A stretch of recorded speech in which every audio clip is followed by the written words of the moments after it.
And here's my granddaughter clock ticking away. It's my clock. This is how I always pictured it. It's my children back when they were younger. My son was less than a year old there, so he's born in 99. He'll be 23 this year.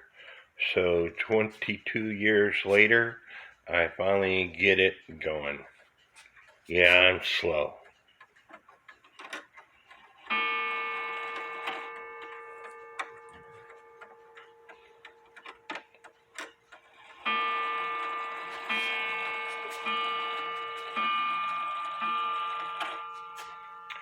But anyway, I hope y'all like this video. God bless.